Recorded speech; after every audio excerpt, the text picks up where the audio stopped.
Hey love, and welcome back to my channel. And today we're going to be talking about lock extensions. In particular, I'm going to talk about one type of lock extensions to make sure that you are not doing and make sure that someone is not installing that in your hair. Okay. Um, but before we get into it, if you are a loctician and you are interested in doing lock extensions, please go and take a lock class, a lock extension class, to learn what to do and what not to do, to truly understand the art of lock extensions. Okay, because there's a lot that goes into it. I personally don't do lock extensions, so I don't teach that class. So there are other people out there, and I'll mention them in the video later on. But there are a lot of people out there who offer lock classes. Now, I only know two people who offer lock classes that are really good, that I admire their work. One, I've taken their lock extension class. The other one, I haven't, but another colleague has taken her class and thoroughly enjoyed the class. So I'm going to share their info towards the end of the video. But take some pride in your work. Have some integrity about your craft. Take a class. Do not rely on YouTube to learn how to do extensions, okay?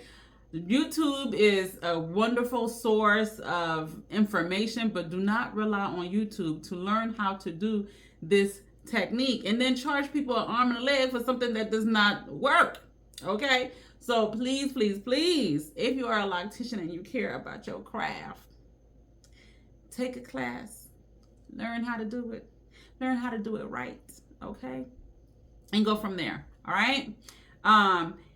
As a client, before you go to somebody to get your lock extensions done, please do your research. Look at their work, and don't just look at the install. See if they're showing folks who've been coming to them, people who've gotten extensions and it's 6 months in and they're still doing their hair or whatever. Don't just look at the install. Because some of y'all, I'm telling y'all, these installs be looking deceiving. They be looking cute. And then the moment you wash your hair, your extension's gone. Like, do not get caught up on how cute the install look. Because people can make stuff look real good on camera and show you how this install look real nice. But most people aren't showing you the maintenance and the upkeep. They're not showing you how the locks are slipping out. They're not showing you how you go wash your hair and you got a handful of locks in your hand. Like, they're not showing you all of that. So please do your research, okay? Lock extension that I'm going to share, to me, that's a no-no, is braiding the extension onto the hair and calling it lock extensions. Now, that might have been a way that some people have started their lock extensions in the past, but that's not the best way to start lock extensions and to have longevity with your lock extensions. So I'm going to show you guys, you know what, let's not even talk about what we're just going to go straight into it to show you how this transfer client came with lock extensions in her hair. I didn't do her hair. My colleagues were doing her hair, and literally, we'll just get into the video.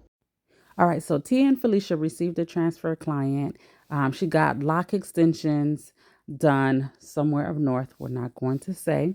And when Felicia shampooed her hair, some of the lock extensions started coming out of the shampoo bowl, and some of the hair, just as they're retightening, it's literally slipping right on out as they retighten. She mentioned that she got it done by someone who was Sisterlocs trained. And I want to let people know that Sisterlocs does not teach people how to do lock extensions. So if they are Sisterlocs trained, that's great, but they are not trained to do lock extension. They would have to have some other credentials, have taken another class to have learned how to do lock extensions.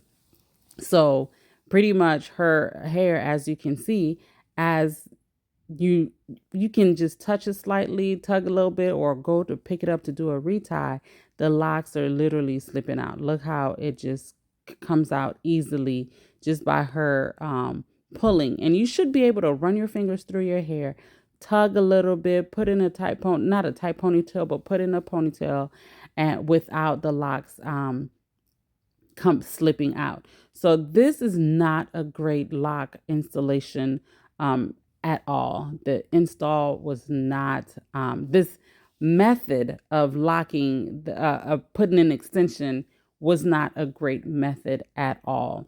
So the hair to me wasn't kinky enough. The extension, I do feel like you needed something a little bit kinkier.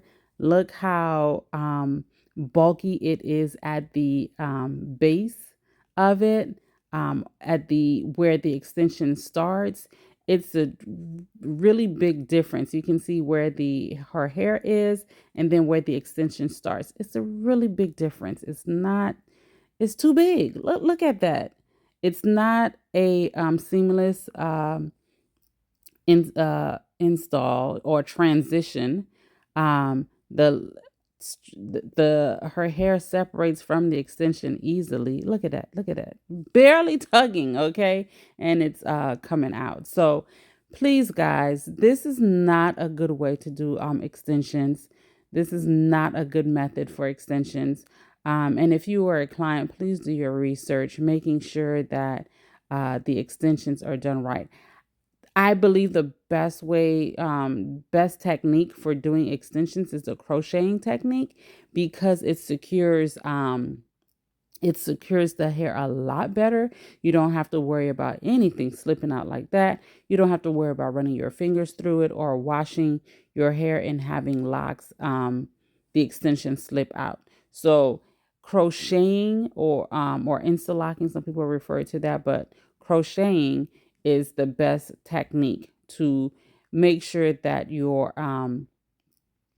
extensions are not slipping out. So that is like my 2 cents. And I'm going to show you guys what method that the individual used that caused this to unravel like this. And no, I'm not going to say who did her extension. I'm not going to say where the person is because I'm not on here to bash anyone. I'm just showing you guys. If you are someone who do lock extensions, if this is the method you're using, it's not going to last. So please make sure you're using the right method. So I'm going to show you guys what took place. Okay, so I'm just gonna do a quick little demo, right? So let's just say this is the extension, right? This is the extension. And then this is, this is the person's hair. Don't mind Becky, okay? Becky got some straight hair, all right? This is the person's hair, right? Pretty much the person used this technique, which was took the extension and wrapped it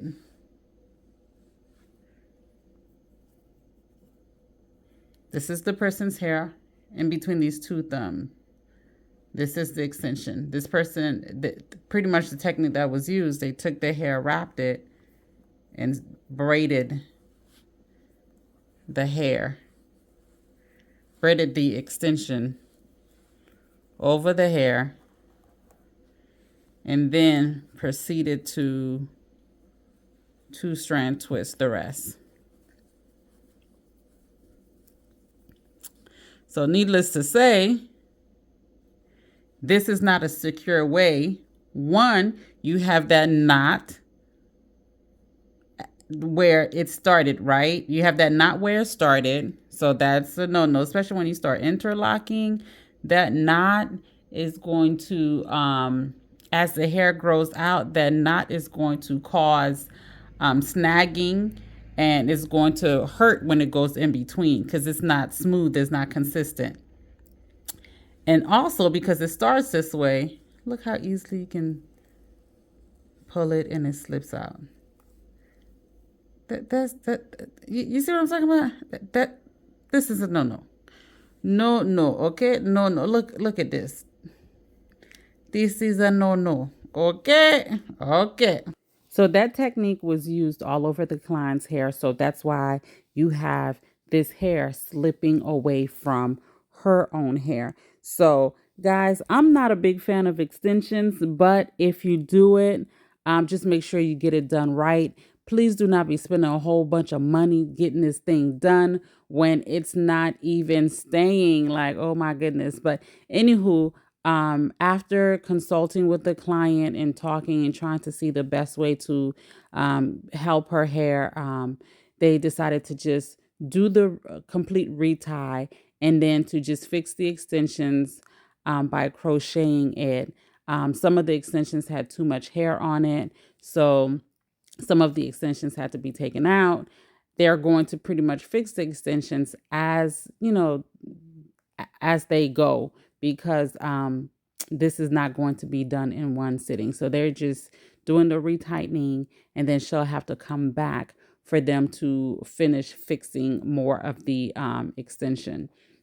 And so pretty much they're going to have to pre-make the extension and then attach it to the locks that they have already interlocked. So that's pretty much it. I'm not going to have the full, oh, look at Tia getting some content, get your content, girl. But the hair won't be done today because they have to redo a lot of the extensions. Um, well, pretty much all of the extensions, because it was the technique or method that was used is not going to stay. So here you have Felicia fixing some of the extensions, and she's using the crocheting technique. So the crocheting technique is your best bet when it comes to extensions, okay? And please, please, please, when you're, looking for someone to do your extension, do your research. Do your research, okay? Not all extensions are created equal, so make sure you check that person's work, okay? So here's her hair. But I must say, that young lady who did her hair, baby, she had that great grid on lock.